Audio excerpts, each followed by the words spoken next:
Welcome to our podcast. I'm Phil Scarpelli, President and CEO of Family Partnerships of Central Florida. Today, I am so jazzed up because I have two gals here who are amazing and what they're doing here in this community at large.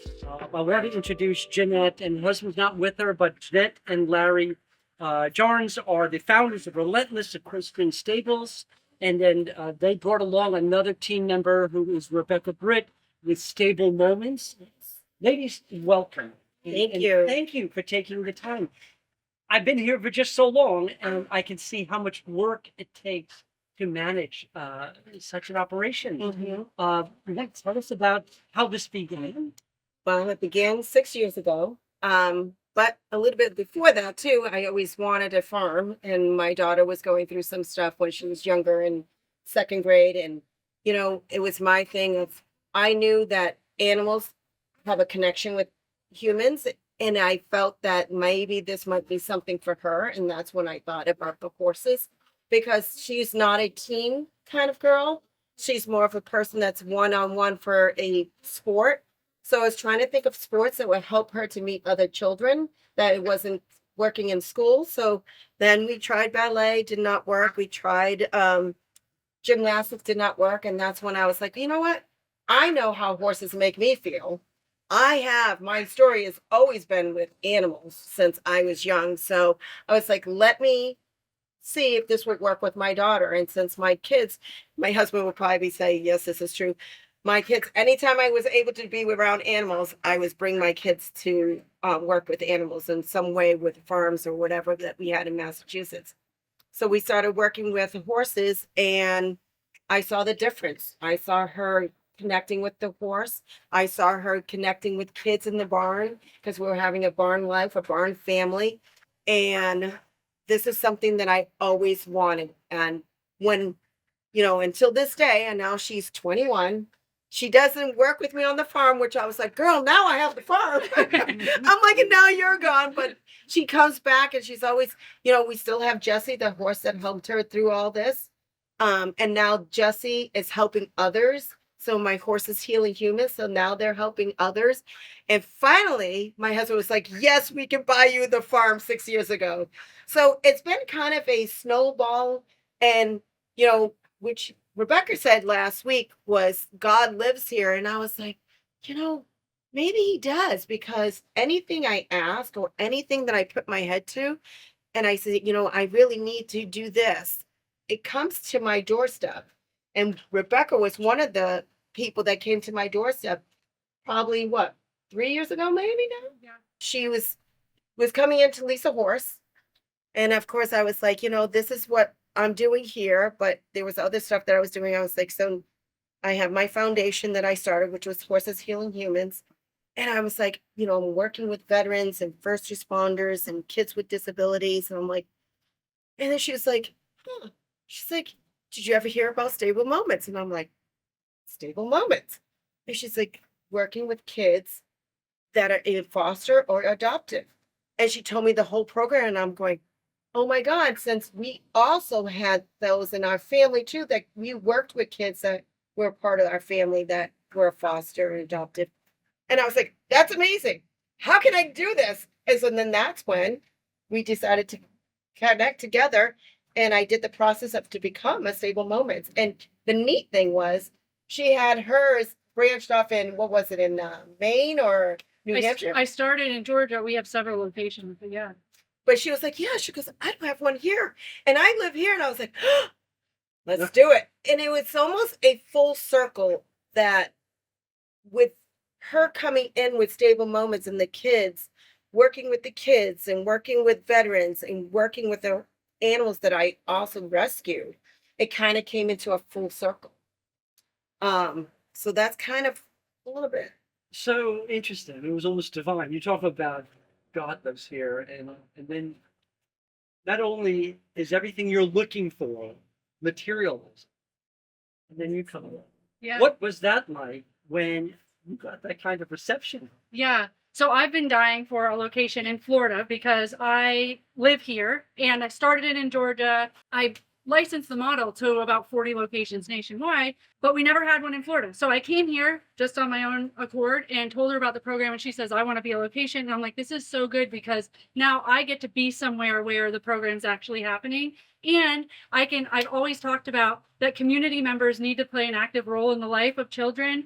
And here, this is my community, and I didn't have a program to plug them into. So now I feel like I have that program and that home here. And Relentless couldn't be a better home.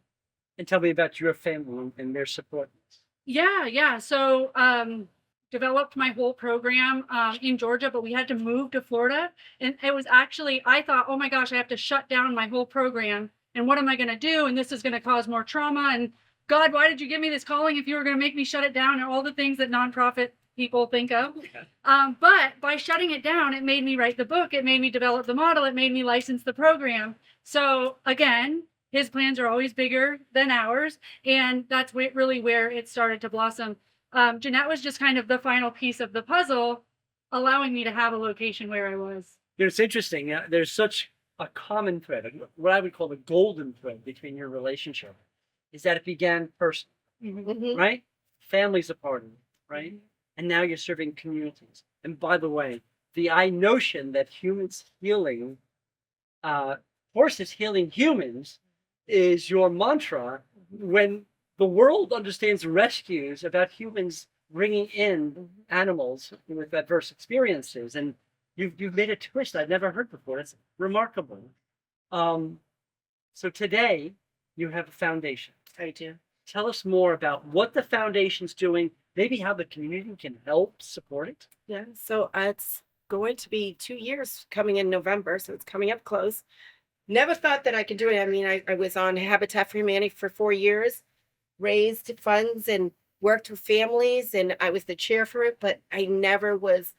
I loved what I did, but I wasn't like in it. Like if they told me, hey, I need you to paint the house, I'd be like, yes, for a family, I'll do anything. I just love making something and being a part of it from the start to the finish. I love seeing what happens. So my husband says, why don't you love animals? I just needed that connection with the families and the animals. And he's like, why don't you start your own foundation? And I was like, I don't know if I could do that. I'm like, I know how to raise money, but I don't know if I could do that. And I did. I did it. I went, anything I do, I always go full into it.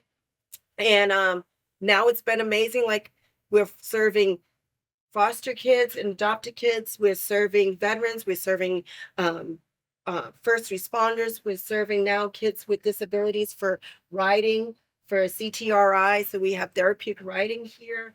Now, and Connection is coming together with like the final puzzle, which is my farm school. That's for K through 6. So anything that I can do to give back to my community, because I love my community. It was emotional. But it's so true to who you are. Yeah, and especially veterans, first responders. They're people, kids with disabilities, foster kids, like they're people that deserve a place. I'm just very passionate what I do. And I am not a person that you won't see me here every day. She's in it. If she wanted to be in it on Habitat for Humanity, she's in it now. Yeah, right. Yeah. So it's just something I believe in and something I feel that I want to give to the kids, especially because they have no voices, and the animals that I save. And I just love to be their voice and help them. So you asked me how I got into this and asked me, how. And I always say to my husband was like, when are you going to stop? I'm like, I cannot stop. There is going to be a forever home for these kids to come in, for healing them, and the veterans and my animals. So I'm not going to stop. I'm just going to keep continuing to make this a place for healing. And there are so many people that come here. And one of my other friends said to me, she's like, well, when sponsors help you and they give back and they help you with the programs, how many people do you help? And I was like, I couldn't even, I'm going, I can't even give you a number, because there's someone every day that comes to my doorstep or even on the emails, and I reach out to them and I help them. So there's hundreds. Jeannette, let me just tell you, You think you're healing many people, and we haven't even begun to talk about the people who are dealing with those with adverse experience, whether they be children, veterans, or disabilities. The fact of the matter is, you're helping them heal. Do you not think those who love on them are healing along with them, thinking that they were alone in a community Yeah. where, hey, who's helping out those who are caring for those in need? Absolutely. I hate to put that burden on you, but you just exploded in your potential impact, both of you. Tell us what's unique about Stable Moments as an overlay to what we're doing here. Yeah, well, you just talked about the overarching impact or the ripple effect that we talk about, right? And I believe that investing in the individual child, so Stable Moments is one-on-one mentorship. Your adult is going to be here 1 hour a week for 10 months and hopefully year after year after year. And through that relationship, we help children develop life skills. And we hope that they make healthy transitions into adulthood and then their kids don't enter care. So this is really addressing generational trauma. And if we talk about that impact and that ripple effect, that's huge. And I really feel like ending the foster care crisis is an individual investment in the individual child, not a blanket policy. Not everybody needs to do the same thing. Like, can you come, love on, hang out with? You don't need to be a therapist. We will give you trauma-informed training. You know what I mean? You need to hang out with a kid and we give you a very structured program so that you feel competent. And that's how that's how it overlays. I mean, and it's really the on-ramp too for the community to come into Relentless Equestrian because it allows you to play that mentor role. We've actually had community members become foster parents because once they spend an hour with a kid, they go, oh, you know what? I'm not so scared anymore and I can make this commitment, but it's a huge commitment to be a foster parent. So spending the hour, but I will say almost every mentor I've ever talked to at all of our locations say that this was more therapeutic for them.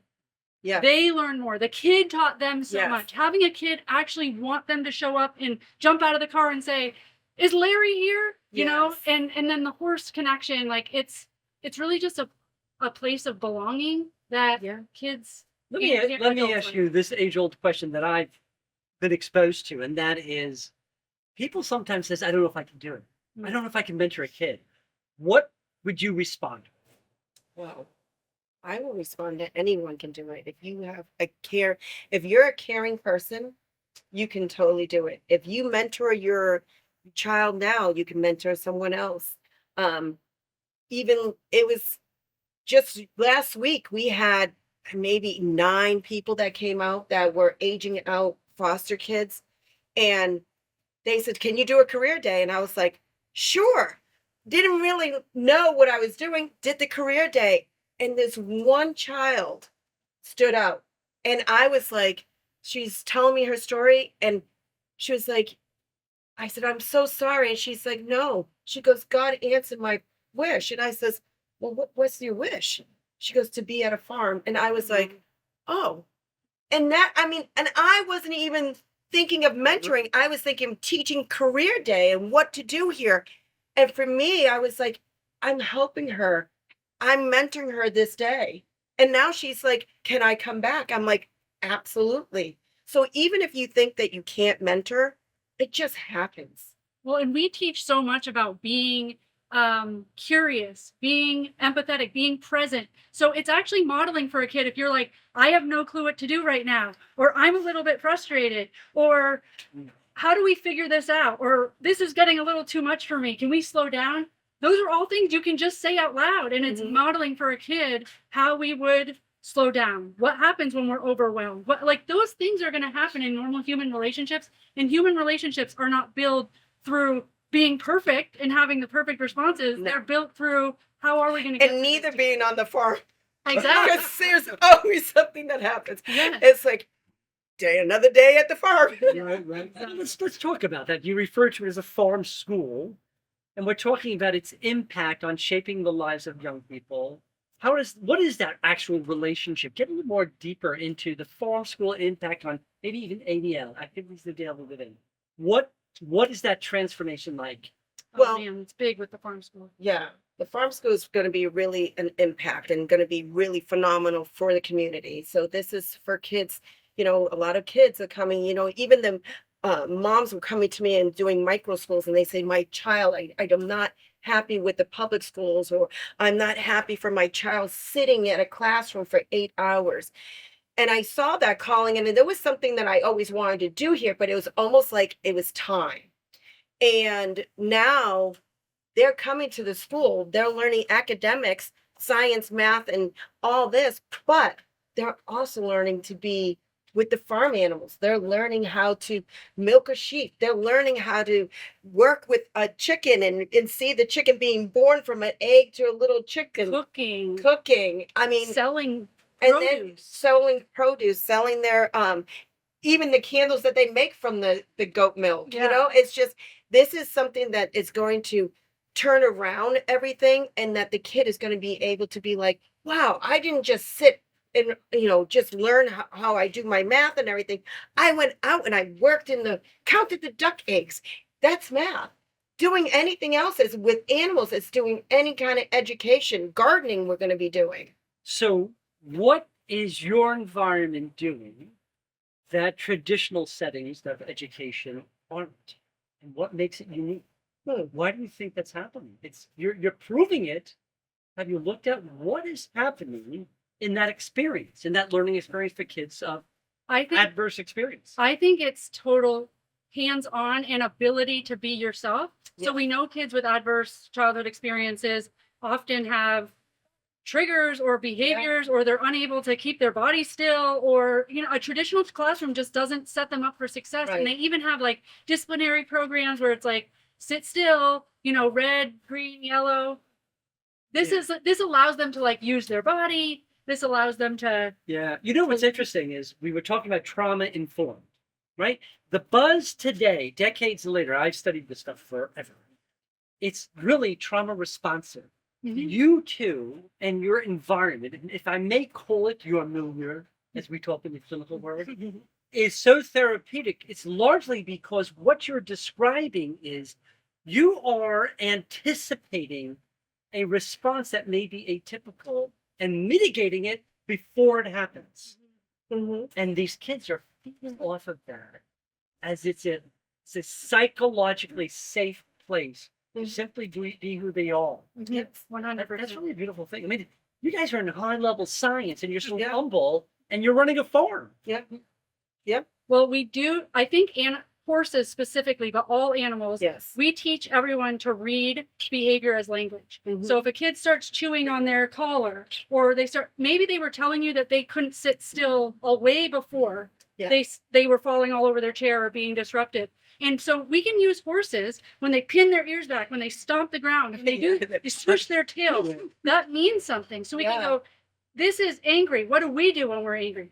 And we can get attuned to our own bodies based on animals' body language, and that builds empathy. We can say, does Timmy want to play with you right now? What's his body language telling you? Just taking some of that attunement that the farm gives you, because all these animals are going to speak in one way or another. They do. That's right. They do. Hey, can you tell me at this stage of your working relationship, I'm sure it's a personal one too, what have you learned about each other since you? Well, I have learned we're very much alike. Yes. We are very much go-getters, and we're going to get the job done. No questions asked. We don't care how dirty our hands get. Yes. She is so very committed. Her strength, I think, is bringing in the community. She is so good at drawing people together. I'm more operations and systems and how does this all work? Probably because I dealt with a lot of bad systems, ones that I made. So, you have to fix them over time. But she's the one that's out there bringing everyone in. I think that I'm really helpful in the systems part. But you don't meet her and not go, I want a little bit of that. I want to be in that energy, so very magnetic. Yes. You're like each other's yin to their yang. No, it is true. No, it is true. Like my mother always said, I'm always like a bright of sunshine. She is always like, every time Jeannette walks through a room, she's just a bit of sunshine coming in. But she's totally right. Like, I'm like, girl, I'm going out and I'm spreading the word. Like, you got to help me with some systems. Yeah, I'm like, do we have a spreadsheet for that? How are we following up with all of this? Which I think that's a common thing. Yes. The visionary and the Yes. Let me just say something to our audience. If you haven't feel the passion yet, and if you haven't seen the vision of these two women, I don't know if you're awake right now, right? But quite frankly, let's think about how we as a community can be more involved with people who are doing God's work. Yes. Imagine the impact 100 loving homes could make. 100 hearts, 100 foster homes, 100 opportunities for love. With your yes, a child finds safety. With your heart, a child finds home. Strengthen our community. We urgently need 100 families to say yes, giving hope to a foster child. Scan the QR code to get started. Here, baby. As you guys see, there's Wally behind here. He does a lot of healing here on the farm. He's a good boy. He was one of our horses that my daughter and I were working with in the beginning, and she was like, Mom, I really want a pony. So he came off the trailer, and he was not a pony. He was like, boom, boom. But he's a halflinger, and he's beautiful. His name is Wally, but is AKA Fabio, because he always has a smoldering face and throws his blonde hair. Right, Wally? See? He's a cutie. Tell us more about what's going on across the campus. So we have, there's always different programs that I have here.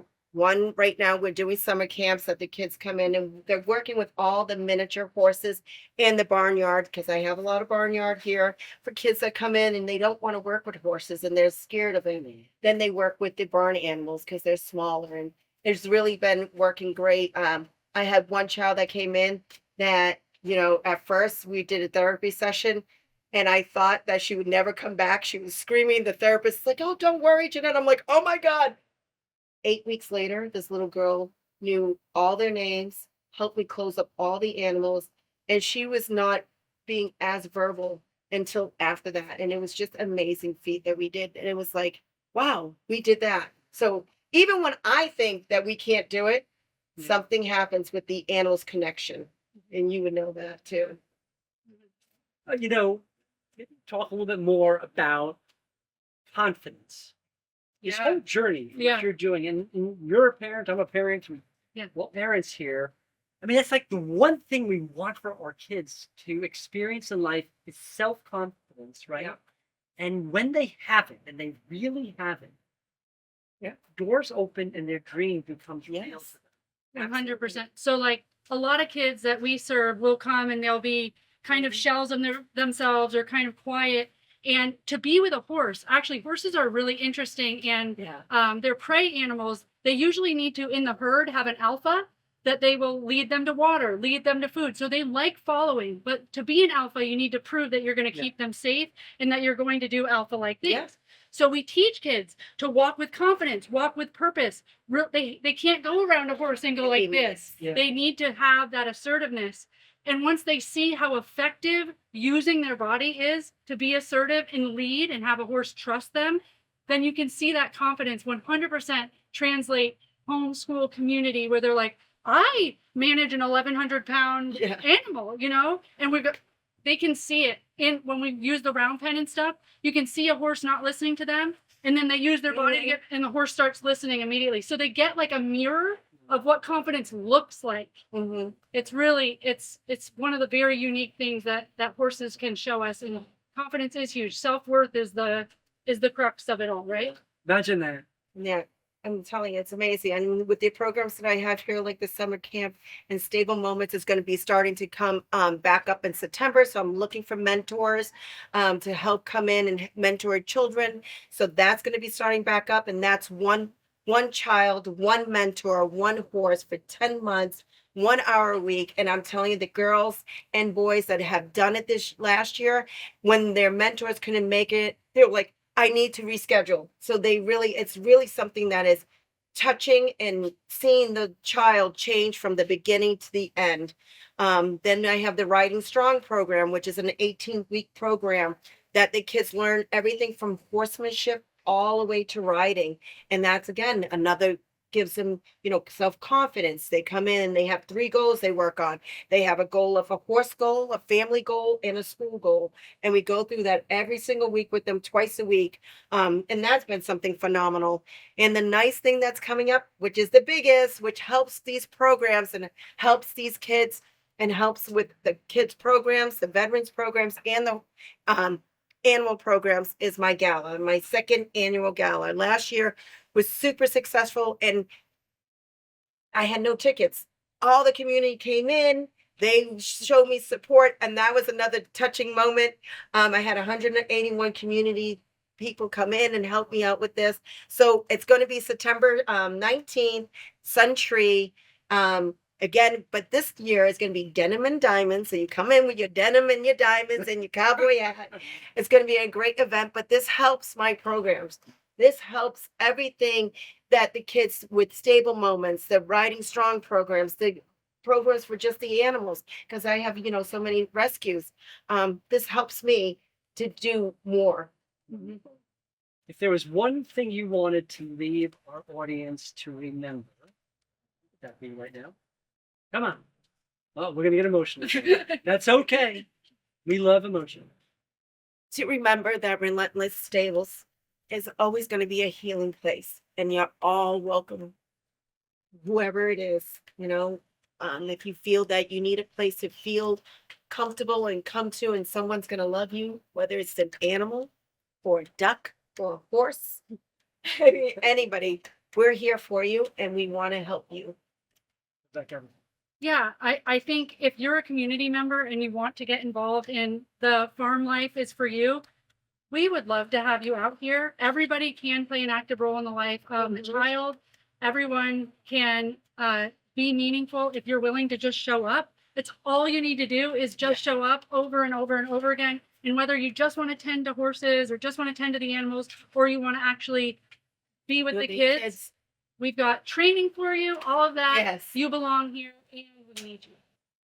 What is a connection on social media that you want to post? You can find me on Facebook, which is Relentless Stables. And then also on the website is going to be on relentlessstables.org. Any final words? You have a book you talked about or briefly. What's the title? Building life skills through trauma-informed mentorship. Unfortunately, the book actually isn't for sale for everyone. It's 4 locations to become stable moments location. So if you are a community member, if you're a church, because churches need to start putting their money where their mouth is.